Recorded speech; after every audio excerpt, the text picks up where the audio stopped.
Thank you for joining me. A key takeaway: people living with HIV can experience fatigue, a persistent tiredness that can significantly affect your quality of life. Stick around at the end of this video and I want to share my experience with a supplement. So here we go.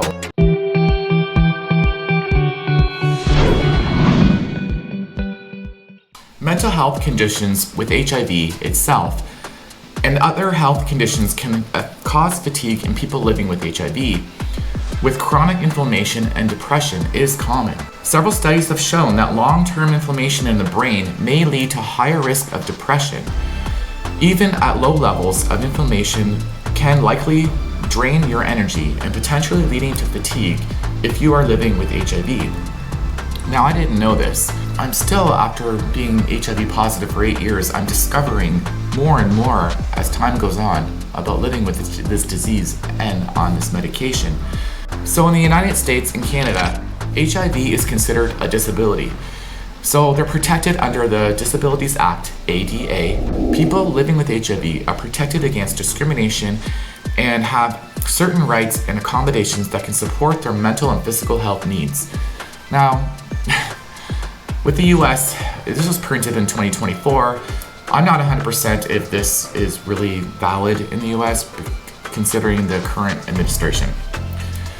Now, boosting your energy with HIV, here is 6 helpful tips. Number 1, get physical. Now, probably the last thing on your mind is getting physical if you're feeling low energy, but if you get yourself on a routine and start off slow, go for a walk, a run, lift some weights, start off light, and you get in this mindset and your body will thank you for it, trust me. So number 2, listen to your body regarding rest. Now, allowing your body to rest is just as important as being physical. Here's a quote from myhivteam.com member. Letting yourself rest can play an important role in self-care, pushing through when I need to, but making sure I rest when my body tells me to rest. For me, giving myself the care I would give to someone else is not easy, but I'm practicing self-compassion. It does get easier with practice. That's about routine, right? I'm glad you shared that. The more people share out there, it helps others, and this is what I'm trying to do. So number 3, set yourself for a good night's sleep. I want to start with strongly suggesting taking your medication for HIV in the morning if you sleep at night, or whatever, space it out. Give hours and hours, as many hours as you can before you go to bed. They're saying studies showing that could help you alleviate the sleep. Like Biktarvy is one of the most common medications that I know of for HIV, and it's known to cause sleep deprivation and, among other things, weight gain. But I mean, if you're exercising and keeping active and sleeping the best you can alleviate that, and a good diet, of course. You may think it's easy to set yourself up for a good night's sleep, but it's even especially difficult with HIV, like I mentioned. You may want to work toward developing a consistent bedtime routine, which is also called sleep hygiene. Do your best to go to bed and wake up at the same time, which I do. Keep the same current schedule as best as you can, eating, sleeping, all of it. Now, you've probably heard this a few times, a million times maybe. Dim the lights, get a comfortable space, avoid screen time an hour before bed, and also reducing alcohol and caffeine about 3 to 4 hours before bedtime, and I'm guilty of that. I mean, no one's perfect. So moving on, number 4, eat a healthy diet. You probably knew that was coming. Eating a healthy diet and nutritious diet is crucial for well-being and especially living with HIV.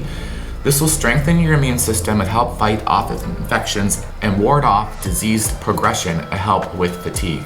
I generally eat a high protein and low fat diet. Now, of course, we all cheat. I mean, I'll have ice cream, I'll do fast food once in a blue moon, but my normal routine, like eggs, chicken breasts, stuff like that. So number 5, take care of your mental health. That is so important. That should be number 1. Because depression is one of the most common causes of fatigue people living with HIV, as I said before, it's important to address these feelings. It can make it difficult to perform daily tasks and cause you to sleep way too much or too little, which again naturally causes fatigue. Talk to your doctor. They can give you a simple test that will help with the diagnosis, and a treatment may be determined at this point, or could recommend joining a support group to help you manage your challenges of life living with HIV. So lastly, number 6, discuss side effects with your doctor. Some treatments for HIV may produce side effects, like mentioned earlier, with lack of sleep, depression, and fatigue. So what I found is common with HIV medications is like Biktarvy, which can cause any or all symptoms, but also including weight gain. Thankfully, it's not the issue for me, but if you have any of these side effects, your doctor can change your treatments and lessen or eliminate these side effects, because there's so many other treatment options out there. We're lucky that we have that much, because back in the day, you really didn't have much choice. You just had to deal with it. In my previous video, I mentioned quickly this guy who was taking the first medications that were out, I think it was AZT, and they required him to wake up every 2 hours throughout the night to take his medication. Now, he was saying it to the point where, what's more important, a full night's sleep or every 2 hours broken sleep to take your meds? Horrible. I really hope you got something out of this. It was important to me to share. I've learned a few things myself. That's part of living and growing, right? Learning. So now on to my bonus content. So I started taking a supplement to help me with muscle gain, and it's called MyoGrow and Dino Muscle. Here's the bottle here. Now, I strongly suggest if you're not sure and you're taking HIV medication, call your pharmacy. I did call my pharmacy. The list is here, and she wasn't sure, so she just said on the safe side, take it 5 to 6 hours after I take my Biktarvy. So I did that. I was taking 2 pills, and my stomach was feeling queasy, and I just didn't feel right, so I started taking with food and scaled back to 1 pill. I'm a small guy, so I figured try that. Still, an issue. It's not worth it, so I just cut it off completely. You gotta weigh your pros and cons and whether risk is worth the rewards. I mean, I was reading online that it could be hard on your kidneys. Now, so is your HIV medication and whatever else you're doing, so not worth it to me at all. So I really hope you got something out of this. I sure did. And I'm so thankful for my viewers for being by my side all this time. And I hope you all are doing well, and thank you for joining me today. If you haven't subscribed yet, do so and like. It helps support my channel. Hit that notification bell if you haven't already. Until next time, Michael K here. Take care, everyone.